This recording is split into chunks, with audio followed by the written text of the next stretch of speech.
Good afternoon, everybody. Welcome to Wine Wednesday. This is Kevin Addix coming to you from an unfinished living room. Got to be somewhere, right? We have someone great today to chat with, as we always do. Today we've got Leslie Frelow, who I'm excited, very, very excited to talk with because she's done something super innovative in the industry, and that is develop a business around the Maryland wine industry to support Maryland wineries, but also to introduce people to Maryland wine. Leslie, welcome. Leslie from Vino 301. Hey, Kevin. Thanks for having me. I appreciate you considering me. Oh, I mean, you are the woman in charge of touring people around the state. So I figured we should talk with you about not just Vino 301, Wine Concierge, but what you've seen from your perspective in the industry, not necessarily being on the wine and grape side, being a wine and grape lover, being a wine aficionado, a wine educator, and just, I mean, you're seeing it from the customer side, but almost on an amped up perspective. So I'd love to hear kind of just, first of all, tell us your initial thought about the Maryland wine industry. How about that? On the spot.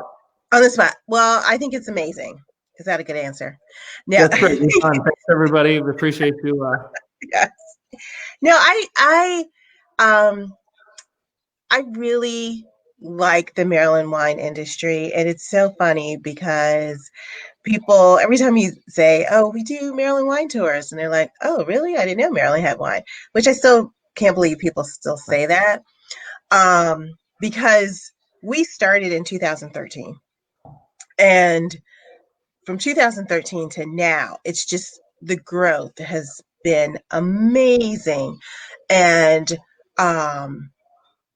the number of vineyards that have opened and innovative, like, there's the urban winery. Like, the urban winery didn't exist back in 2013. And then you have Great Shoals that has, they've expanded, and that didn't exist then.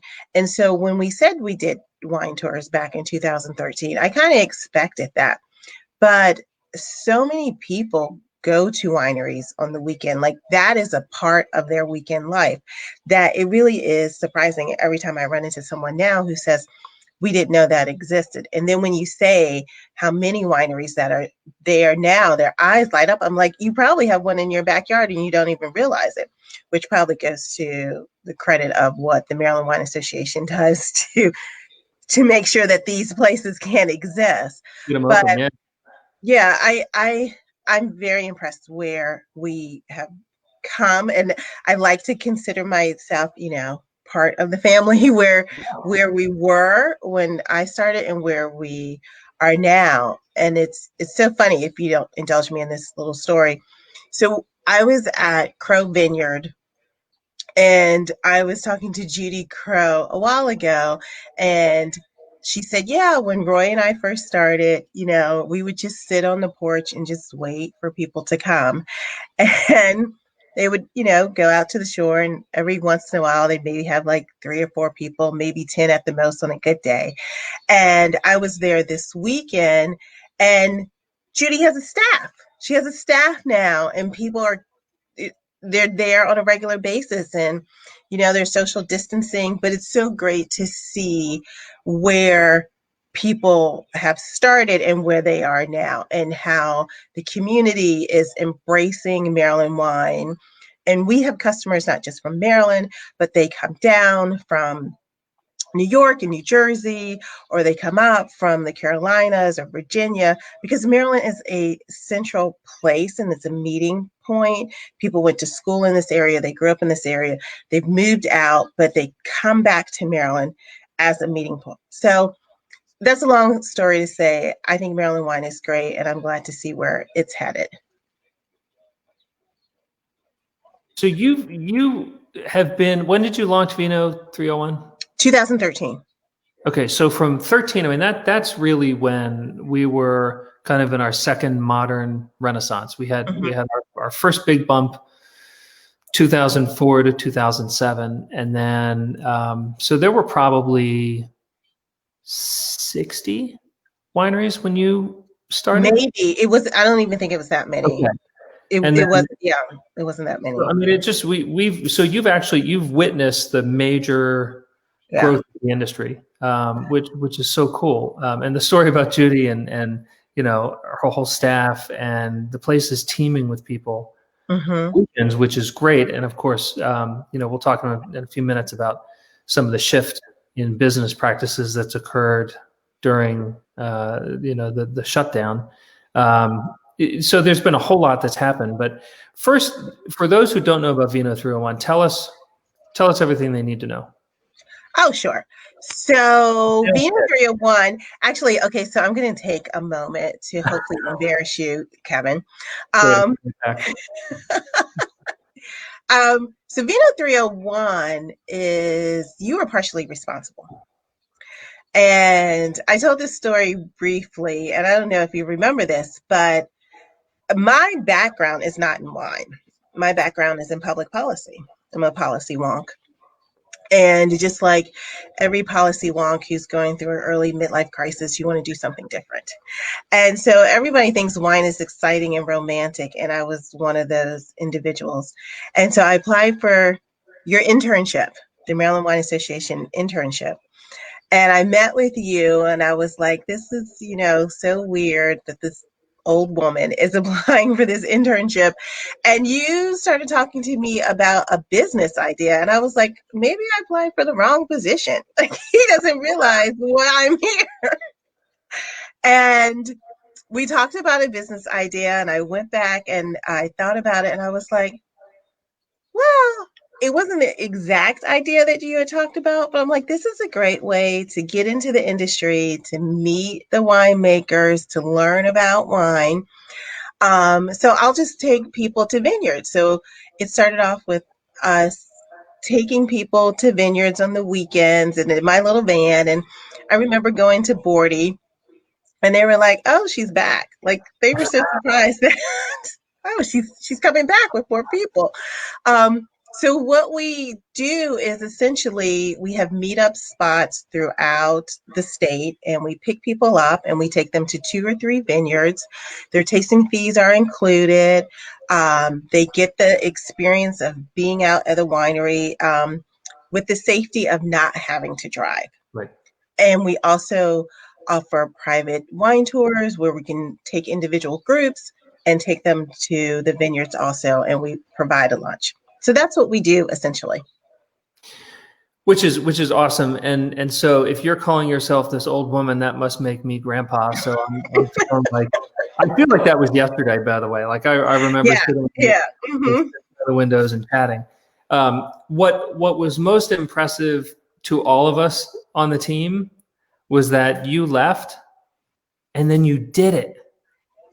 Like you started it, and it was wonderful because we get lots of calls from people who are trying to figure out, I don't necessarily want to grow grapes or make wine, but I want to be part of it. And you can come work at one of our events, or you can work at a winery in hospitality, but that's not everybody's fit.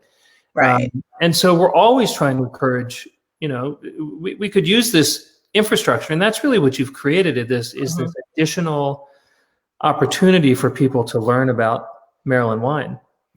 And that's incredible. This doesn't exist everywhere, and you've done it, and we hear so many great things about it. How have you, what have you had to do during, the COVID-19? So immediately we shut down. Yeah. And because we couldn't go out. And so the first thing, aside from just having a mini nervous breakdown, is I was like, well, people still want to get wine. Right. People, So my team, we put together the directory of who was doing curbside, and which it seems like years ago, but it was only in March, who was doing curbside pickup, who was delivering, and hopefully that was helpful to people to know, like, you can still get wine. We still want to support the industry. You may not be able to take a tour, but you can access it. And so that's the first thing we did. And then the next thing we did was we started doing virtual wine tastings.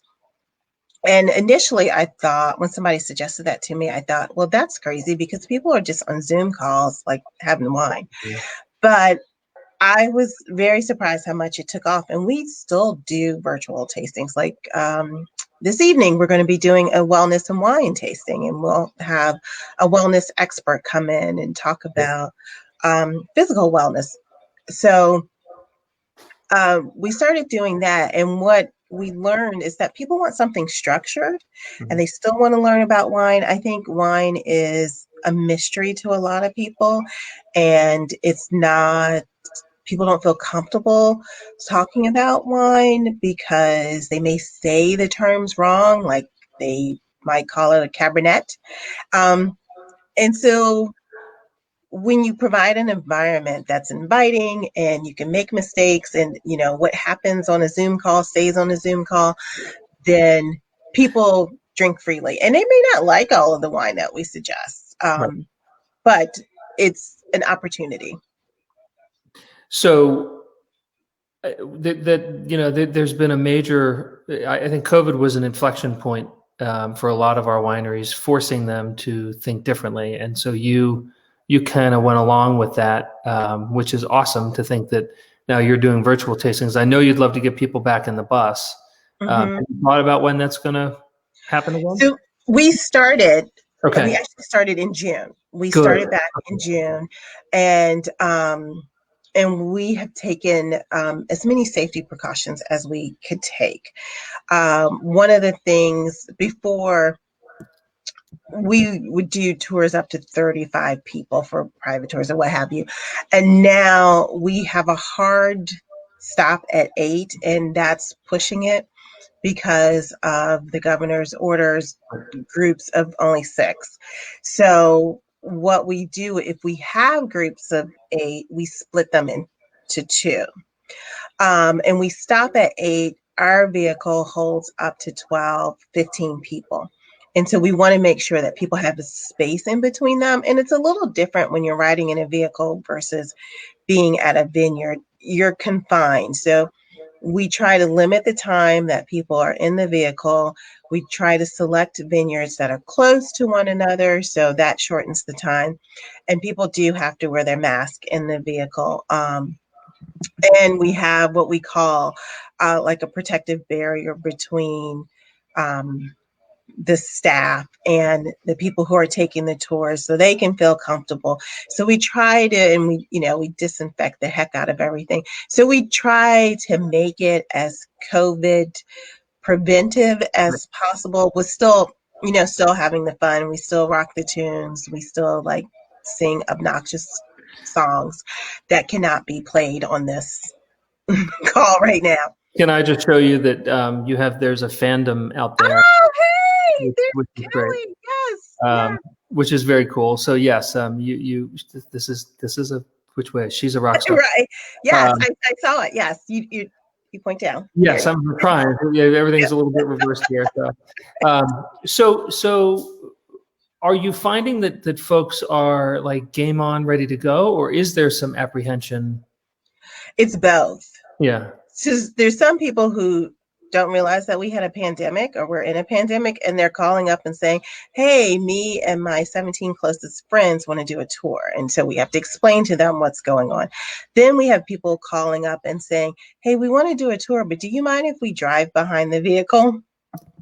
So we have the extremes. So, I'm just sorry to jump in, but I could see it converting to a drive your own. Maybe you still offer the same service, get everybody on a conference line or something, or a Zoom call, as they're probably not Zooming while you're driving, but just you could still have your fun and all that while people are still driving. It takes away obviously the aspect of the safe third-party driver. Right. And to be honest with you, it is different. It's different than how it was before, but everything in life is different now than how it was before. The tastings are outside, and really, I call it a tasting because it's a throwback, but it really is different experience, where the vineyards and the wineries are taking precautions. Everything is seated, which I like that aspect. I like that aspect of not going up to the tasting bar anymore. Everything is seated, but you don't get the tutorial that people are looking for as much, and you don't get the behind the scenes tours. Like Bordy always did a great tour and took you in the vineyard. That does not.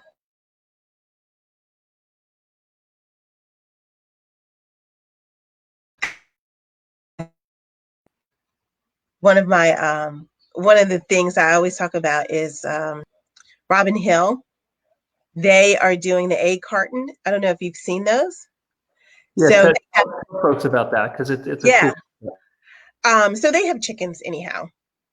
And so what they decided to do was take their tastings and put them in an egg carton. So you have 12 tastings, and you open up the egg carton and there's your tastings, and they're all labeled. And then they have a video that you can watch to learn about the wine, and you still get the Robin Hill class. So I love that concept, that people are being innovative that way. There's some vineyards who are still using glasses, and they're just doing pre-poured tastings and then bringing them out to your table. So I love how everybody is saying, let me figure this out. We still want people to have a great experience there. And now you're making appointments, and that you didn't always have to make an appointment, because they are abiding by the rules of limiting the number of people that's there. What do you think about the appointment concept and that idea of things shifting from bellying up to the sample bar next to a bunch of people you didn't know to now a seated, reserved, like reservation type system? I'm still trying to get used to that, having gone to a few wineries. I've been to a bunch of wineries lately on tour with staff, but just as a customer, I went last week, and that was a completely different experience for me. Yeah, it is. I think you and I are at a disadvantage because we know what it was like. But if you keep in mind that some of these people who take our tours, this is their first time at a Maryland vineyard. So they don't know, like, this is their first experience and what the experience is like. I think this has more of, and I hate to say it, but a California Napa Valley feel to it, where things are seated there. I mean, there's some places there that you belly up to the bar, but many other places are scheduled, are seated. There's pros and cons about that. Like, the price point is going to change then, because you don't have as many people coming in, and the vineyards have to survive. So their prices are going to change and go up. Some of them are just doing bottles now, which works out, but there's still people out there who are saying, I want to taste the wine before I actually purchase a bottle. And so you don't have that opportunity. And I think that's something that the industry is going to have to take a look at and figure out, how are they going to continue to survive with this model? Yeah. And we've heard from a few wineries who've said they're not going to go back to a kind of a on-demand tasting model. And look, speaking of the chicken crew, the bird crew, the egg carton crew, Robin Hill. Robin, yes. Hey, Susan. So we're assuming it's Susan. It could be Bob. Yeah, it could be. Oh, yes. It could be anybody, but yeah, we're assuming it's Susan. Susan, reveal yourself. So some wineries have said, you know what, I'm finding, I'll say it this way, just like at a festival, it's a bit of a rat race, right? Customers go and look at that. It's Shelby. Oh, hey, Shelby. It's Shelby. Yes. Hi, Shelby. So customers, they rush into the festival. They find a place to drop their blanket, and we love festivals and events, right? So it's not a critique, but they run up to the winery, and it's basically, hit me up. I want to try everything you make. Right. Times 15 wineries times 5,000 people. And at some point, we've been making it work, but at some point we've lost that customer one-on-one and the meaningful interaction. And I think when wineries had to go to the reservation table service, we will come and meet you. You can order what you'd like, which wines you'd like, and we'll come and we'll talk with you about them, at a distance and all that. It for a lot of our wineries, that was the first time that happened. The older wineries said, "Oh my gosh, we're back to that original feel of people, having to take 2 hours." Because that's what the reservation is good for. So you're going to expand the space. I'll be there for 2 hours and actually learn about the wine. Now, to your point, that's the challenge is what do you do about the people who don't know anything and just want to come in and try everything that's produced? You can't necessarily do that in California without paying for it. You got to pay for the tasting. You have to pay for it, and that's why they have $25 tastings. Right, yeah. Which I was in a party of 6, and 2 decided they wanted to taste through the wines, and that was $24 each at this winery. And the other 4 of us decided we would do the math and just buy a few bottles. Exactly. We'll share. So, looking here, we have a question or a comment from Carol Ann saying some wineries she's heard are only selling bottles. Don't think I would enjoy that. More expensive and not feasible to really try several wines. And that really gets to the discussion. It does. And we go to a few of those places that are only selling bottles, and part of our package, it includes the tasting fees. So we've kind of figured out like how many bottles should we buy so everybody can have some and still have that same value there. But yeah, again, I think this is an opportunity for Maryland to, I think maybe this is like the next genesis to reshape how you're going to move forward. I think the one thing that I love about Maryland is that we don't have restrictions, so we can be creative, and not just in our service, but in the grapes that we try. Like when I started in 2013, there were only maybe 2 vineyards that I had been to that was making an Albarino wine. Now you can find it every place. Yeah. Every place. But if we had those restrictions previously, I don't think we would have had the opportunity to do something like that. So yeah, when you start to be a little more restrictive, you kind of lose that creativity and that adventure. I had that discussion with a startup winery about 2 weeks ago who kept asking the question, what am I allowed to grow? And we said, anything you want. Well, what should I grow? Anything that grows here. And we're looking at it from a market standpoint. Grow what you think you can make good wine out of and sell. Yeah. And they were looking at it from having traveled to France and Italy and beyond, where there are varieties you are allowed to grow and there are varieties you are not allowed to grow. Exactly. And they were kind of looking for that guidance. And I had that same thought, like I would have never probably, if I were making the rules 15 years ago, I probably wouldn't have put Albarino on the list. Right. And I'm so glad that I didn't make the rules because it's a great wine. Yes. And Vidal Blanc. Yep.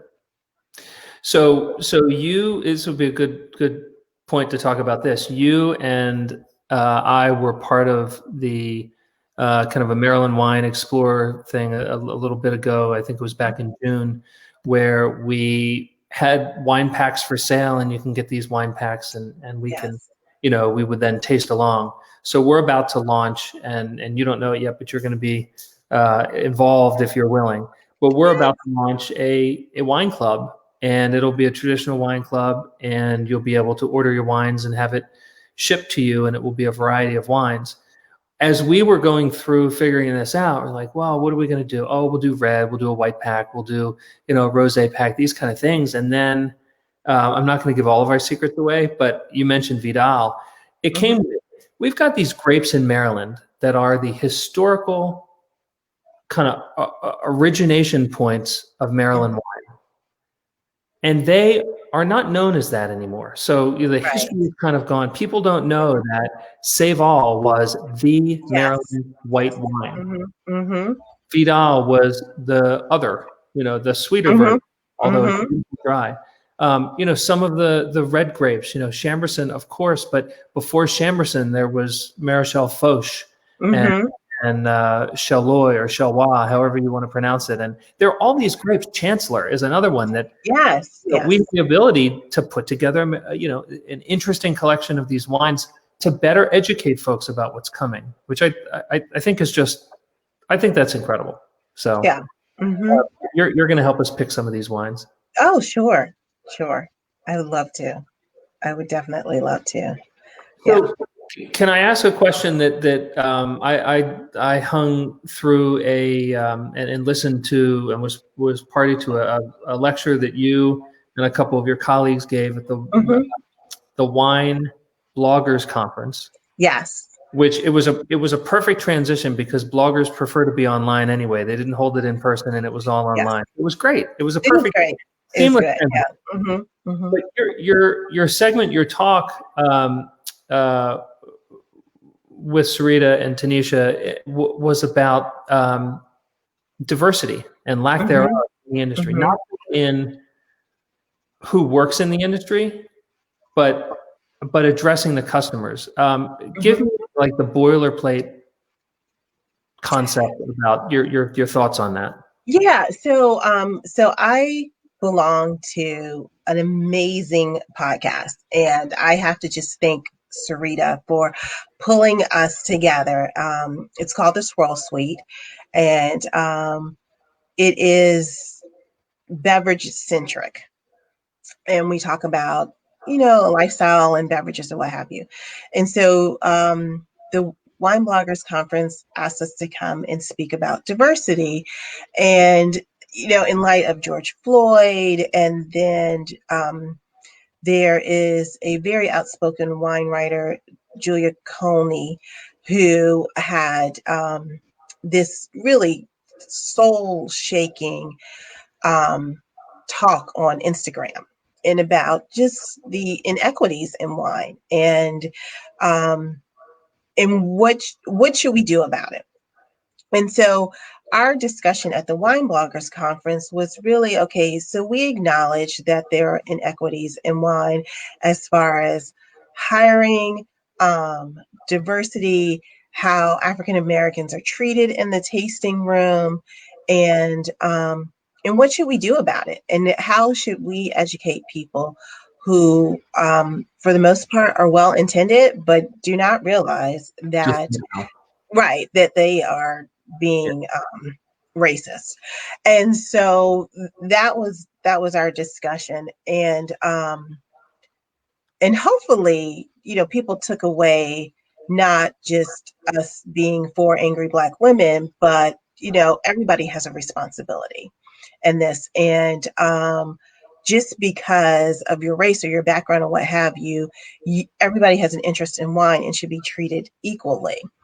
And you should eliminate the stereotypes that you have in your mind about what Black people drink and what we don't drink. And a lot of the assumptions center around that African Americans only drink sweet wine, and that they're not interested in traditional wines, and that they are always looking for the discount, Right. or they're not knowledgeable. And one of my colleagues, Glennis, talked about when she was in California, and she had asked for a particular Cab Sauv. That was a great example, by the way. Yeah, and she had asked for a particular Cab Sauv, and the wine tasting person gave her a different one, and she said, "No, I know what I'm looking for." And there was a person at the end of the bar who said, "Well, do you mind if I taste what's in your glass?" And he tasted it, and he said, "She's exactly right. That is not what we poured." And he happened to be the owner, Yeah. and he gave her a bottle of wine. And it's those type of things where people don't realize it, or maybe they do, that they're making judgments about minorities, that we don't like wine, we only like cheap wine, that we don't tip, and we don't have an appreciation for what's going on. And so that discussion really talked about those myths. And not only that, but it talked about, like, if you don't know a minority in wine, then go make a friend. Right. That's the best way to learn about it. I mean, when I first started the business, Kevin, I was driving. I still drive every once in a while now, but I was, I was driving, I was doing everything. And when I had non-minority people on the tours, people would say to me, "This is a really great concept. You should tell your boss that this is a great concept." They immediately make an assumption. Right. And I was like, I sure will tell them. This is a great concept. And Leslie, listen, I've seen in the back. Exactly. So that's an example there of somebody who was probably very well intended, but they made an assumption that an African American woman doesn't know anything about wine, and maybe they assume, well, why would she be driving? But that was a poor assumption on people's part. So I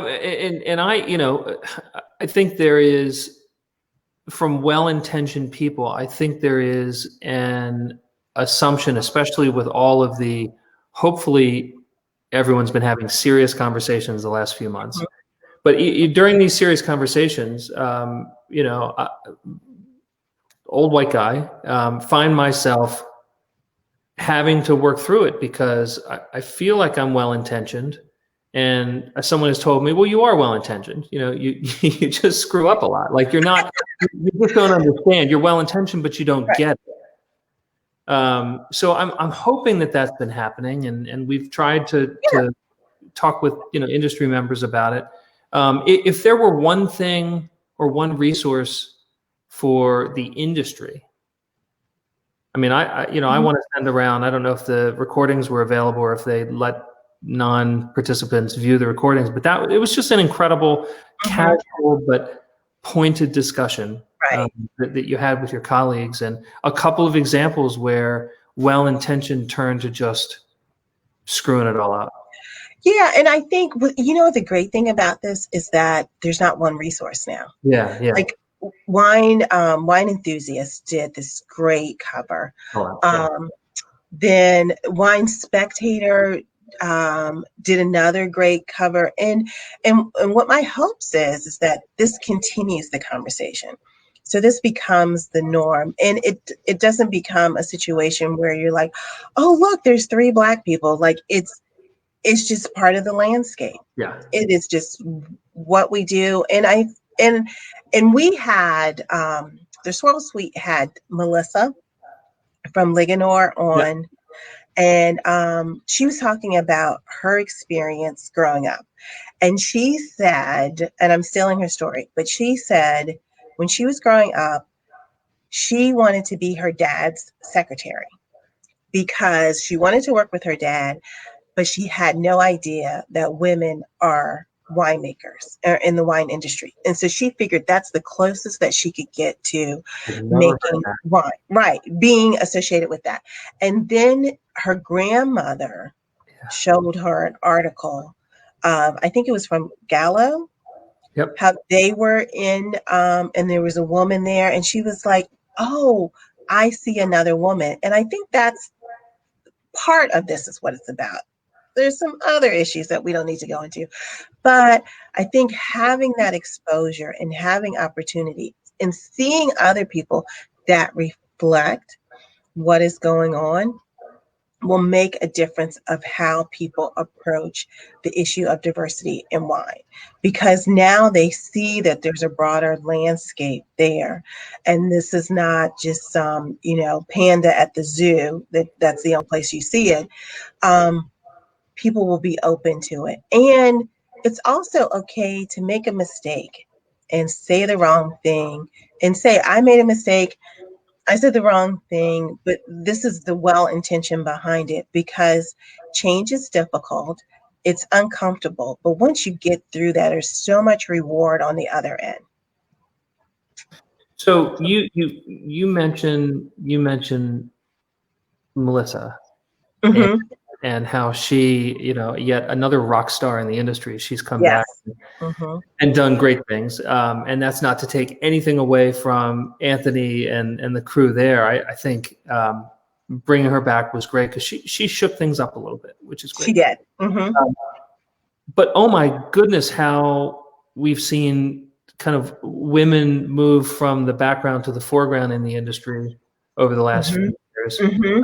And just how exceptionally exciting that has been. Because I remember, early when I started in the wine industry, 2003, 2004, you get that story. Oh, it's whatever month it is. How many women winemakers do you have from a reporter? And it's like, well, like she's a co-owner because she's the spouse, and now we've got. I mean, it's fantastic. So I'm hoping that the same thing happens for Black people in the industry, and we see that, and all manner of diversity. I think is obviously needed. It's an industry that has farming roots. It's an industry that we joke about our peer industry, the craft beer industry, and how it's young guys with beards. Not entirely true, but there's a lot of that there. Yeah. There's, Philosophy Wine. Yep. Kim and Denise, they came out with really good rosé. And that's exciting that we can see that. And I hope they inspire. I got to pick it up. I bought it, but I haven't picked it up yet. So thank you for the reminder. Yes. I think you'll be pleasantly. Oh yeah. Yes. But then, a couple of years ago, we did Vino 301, did Women in Wine. And we interviewed Jana. That was a great interview. And she was really good for that interview because I was having technical difficulty. But, I was sitting there, and the great thing is that there was a large selection of women that I could interview in Maryland who were co-owners, who were vineyard managers, who were winemakers, who ran the tasting rooms, which I think this is unique in Maryland. You don't see that throughout the United States or internationally. I mean, there's organizations, Women, Wine and Spirits, that have a lot of participation there, but there's a high percentage of women who work in the industry in Maryland, which I'm excited about and proud.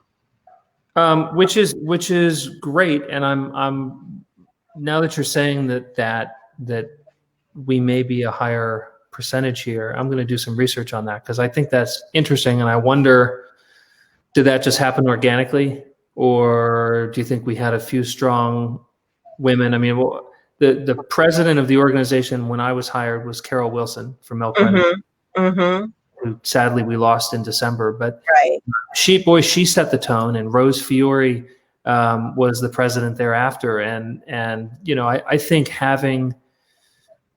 putting the women winemakers out front. I mean, you can connect the dots and you can see how this works. And actually, we're in an interesting spot now, and have been for the last 2 terms, where the wineries, breweries, and distilleries all have women as their presidents of the organization. And so, I mean, that's a big step forward. If we can increase diversity on our boards, if we can increase diversity in our promotions, it's going to make a difference. Yeah, it does make a difference. It does, and not just to say, hey, because we did it, right? Like, give us a gold star because we're diverse.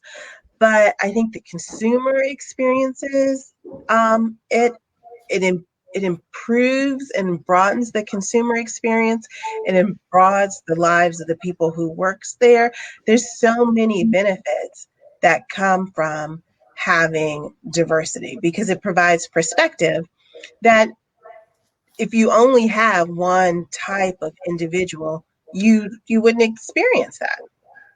So I think it's great.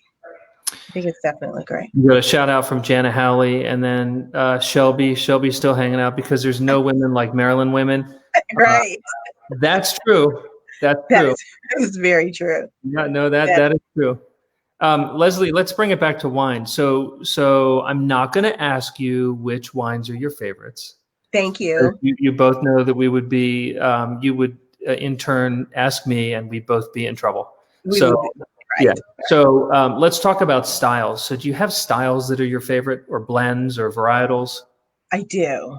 I do. I have suck everything out of your mouth, bone dry wines. So my favorite, I have two favorites that one Jan and I have in common.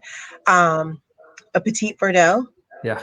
like, and which is another one that before it was just used as a blending grape, but now it is just like, look at me, I'm so great. And I think we should continue to push that out in Maryland. I think it is a really There's some great ones. yes, it is so great.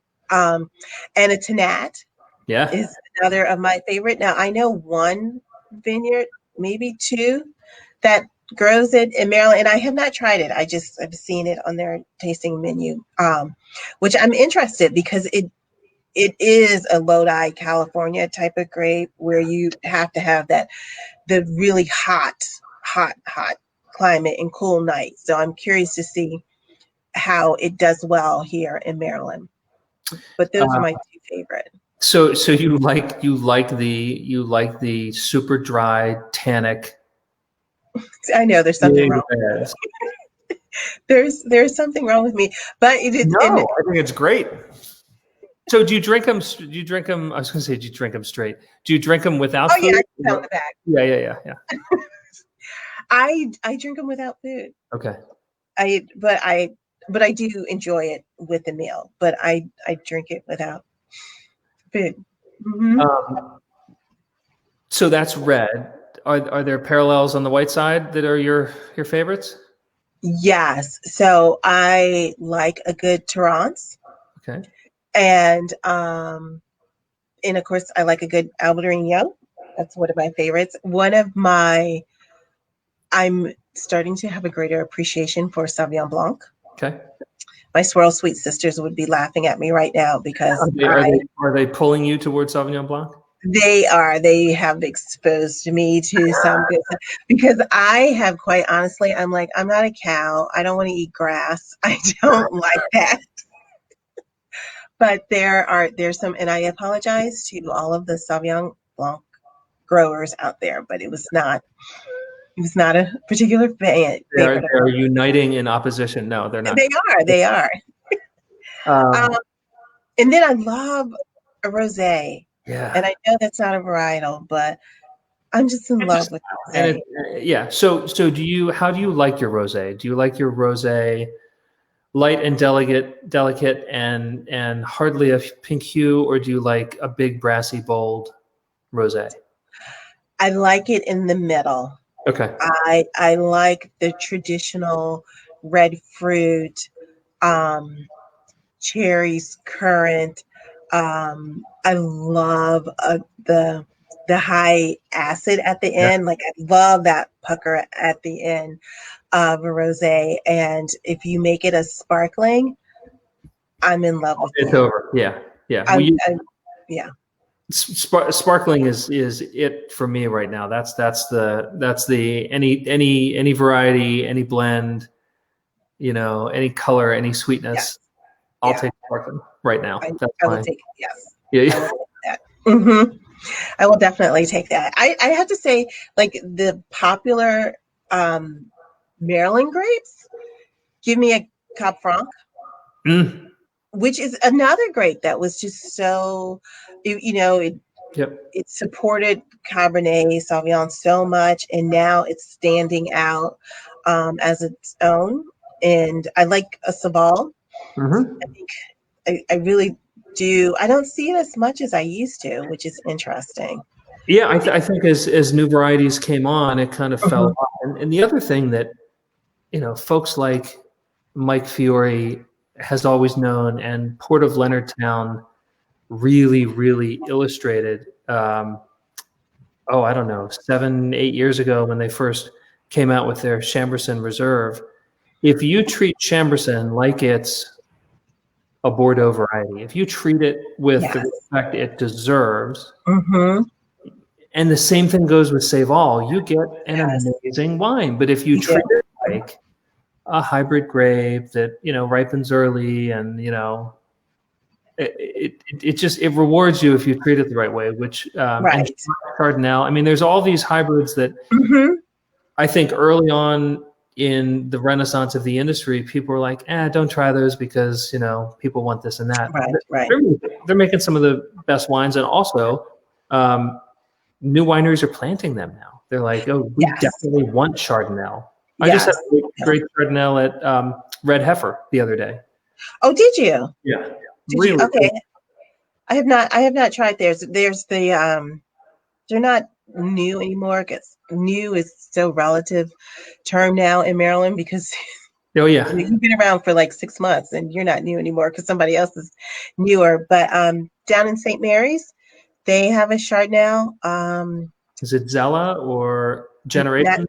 Generations. Generations. Generations is using Chardonnay a lot, and I think you'll appreciate this, Kevin. Like, you remember those old Giorgio Armani commercials where, like, if you like Giorgio, you'll love Primo. If you are not a big Chardonnay person, I think you'd like a Chardonnay. Yeah. It has that full bodiness of it, but it doesn't have the nuances of a cap. I mean, a Chardonnay. Yeah. So now I'm thirsty and I'm stuck in Right. this house without electricity, and you know, um, although there's probably electricity. So tell me what, just kind of in closing as we wind down, tell me what you think people need to know about Maryland wine that they don't know, other than there is Maryland wine. So let's get Right. past that. What are like the one or two things they need to know? And before we go there, two shout outs. Carol Ann says Mazeroth's Tanat is wonderful. Yes. Oh, At- good, good. That's where I saw it too, and I didn't have an opportunity to taste it because I was working. So I'm going to have to circle back. Thank you. That's and then exactly where I saw it. shout out from within the industry. Karen Smith from Serpent Ridge Vineyard said they just planted Chardonnay, which is great because That is great. you can do so many cool things with Chardonnay. So back to, I apologize for interrupting. What do people have to know about Maryland wine? Let's start with, we're not California, so don't go to a Maryland. Yes. Yeah. Oh, number one, yes, we're not Yeah. California. Don't go to a Maryland tasting room expecting to be in Napa Valley because that's not the experience that you signed up for. And we have our own unique experience. So eliminate that from your mind. Okay. Two, Maryland makes really good wine. So please don't tell me about, like, you went to a wine festival and all you had is sweet wine, because you know what? Sweet wine sells. And again, we go back to, we're pouring for the masses. And so are you going to pour your $49 bottle of Bordeaux style wine to some drunk 22-year-olds? I don't think so. But if you go to the vineyard, Right. you will have that experience that you're looking for. And I think we've proven time and time again that Maryland is ranking in the 90-point plus scale about the quality of wines that we're having. And I think the third thing is just try it.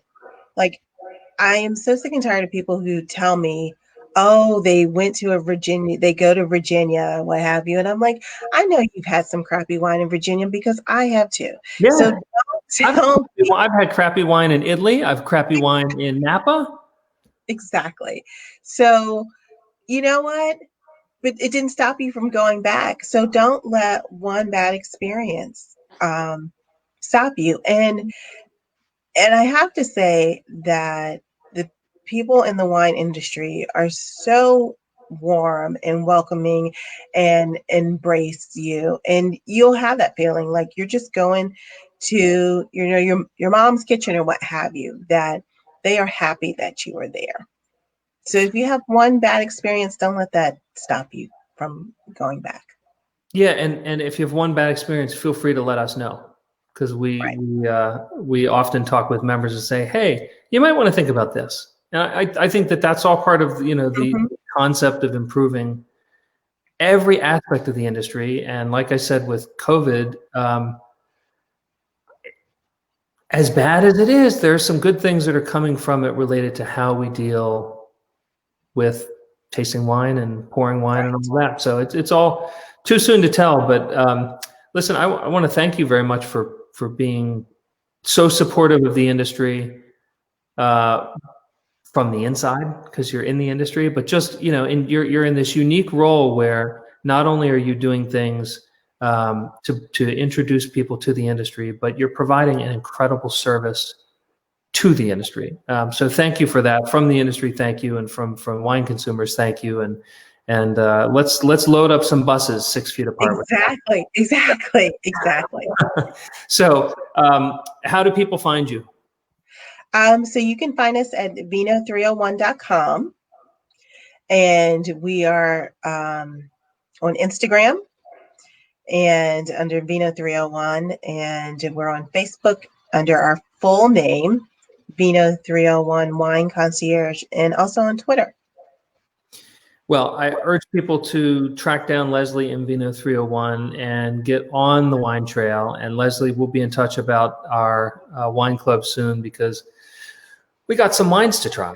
Yes, yes. I'm excited about it. I'm very excited about it. Thank you so much. I really appreciate you. Thank you, and keep rising everybody up. This is great what you're doing. So so with that, thank you to everybody for joining us, and we got one last shout out. Carol Ann, thank you for tuning in, and to all of our viewers. And please know that we're always reachable at marylandwine.com. You can find my information there. You can track us down. You can track the wineries down, and we look forward to seeing you at a winery. And as I've mentioned a couple times, stay tuned for our wine club. We've got some cool stuff coming, and we want you to be a part of it. So with that,